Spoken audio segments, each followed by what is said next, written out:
अण्णासाहेब पाटील महामंडळाच्या लाभार्थ्यांचा सन्मान। आपला प्रत्येक तरुण हा आर्थिक आणि रोजगाराच्या बाबतीत स्वयंपूर्ण व्हावा हेच माझ्यासह आपल्या सर्वांचे स्वप्न आहे।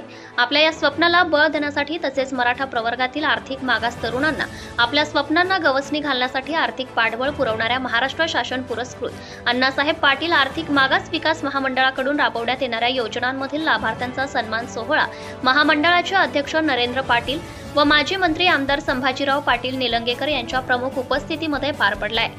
येथील डॉक्टर शिवाजीराव पाटील निलंगेकर सांस्कृतिक सभागृहात हा सन्मान सोहळा पार पडला। यावेळी तरुणांशी संवाद साधताना नरेंद्र पाटील म्हणाले, राज्यातील सुशिक्षित बेरोजगार तरुणींच्या हाताला काम देऊन त्यांना उद्योजक बनवण्याच्या उद्देशाने महामंडळाच्या माध्यमातून प्रयत्न सुरू असून जास्तीत जास्त तरुणांची योजनाचा फायदा घ्यावा असे आवाहन त्यांनी करत विविध योजनांची माहिती दिली। तर आमदार निलंगेकर म्हणाले, आपल्या निलंगा मतदारसंघातील आपले हे तरुण उद्योजक स्वतःच्या हिमतीवर नवी झेप घेत आहेत। हे पाहून आणि त्यांच्या उत्कर्षात सरकारचा प्रतिनिधी व त्यांचा लोकप्रतिनिधी म्हणून सहकार्य करता आले। या गोष्टीमुळे मनाला प्रचंड समाधान वाटले असे ते म्हणाले। तत्पूर्वी महामंडळाच्या आर्थिक योजनेचा लाभ घेऊन नव्याने उद्योग सुरू केलेल्या नवउद्योजकांचा सत्कार करण्यात आला। तसेच त्यांना लाभार्थी प्रमाणपत्र देण्यात आले।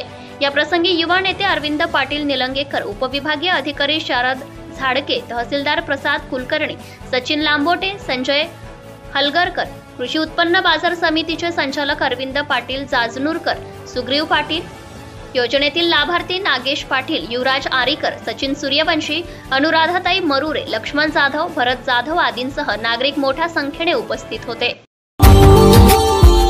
Subscribe now and press the bell icon. Never miss an update.